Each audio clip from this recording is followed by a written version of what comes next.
Hello and welcome to NCBA's Cattlemen to Cattlemen. I'm Kevin Ochsner. Thanks for joining us. We begin with some great news for beef exports. The latest numbers are in, and January 2017 exports are up 17% from the same time just 1 year ago. In fact, export value per head is over $256, up 7% from last year. Meanwhile, there's continued concern about the future of beef exports since President Trump announced he was withdrawing the U.S. from the Trans-Pacific Partnership. We asked Kent Backus, Director of International Trade and Market Access, what the future holds for trade under the Trump administration. Well, for 2017, we've seen a lot of action out of the Trump administration already.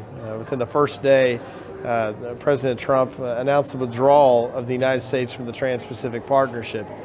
For the beef industry, that's kind of a sore note because TPP passage was a priority for us in 2016. We were excited because TPP would have reduced the Japanese tariff from 38.5% to 9%, which is the greatest market access ever negotiated into that market. And so far, we haven't seen any meaningful replacements of TPP, so we're a little concerned of what that's going to mean for us as far as being competitive in Asia. At the same time, the Trump administration has also announced its intentions to take some action regarding NAFTA, the North American Free Trade Agreement. NAFTA has been an incredible trade agreement for the U.S. beef industry for the last 25 plus years because it's created two $1 billion export markets on both sides of our borders. You know, Canada buys a lot of the same cuts that Americans like, but they pay a premium for that. And in Mexico, we sell a lot of cuts that Americans find less desirable, and we can sell those at a premium too.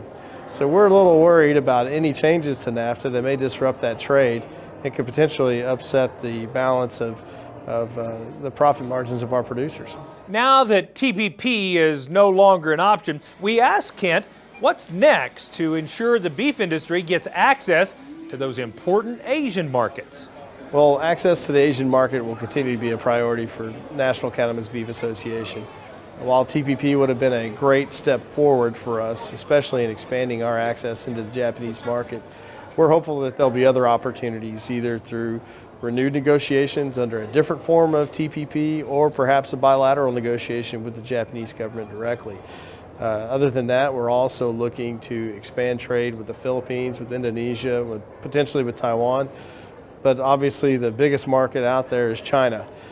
China represents a fifth of the world's population and a middle-class population that's larger than our entire population here in the United States.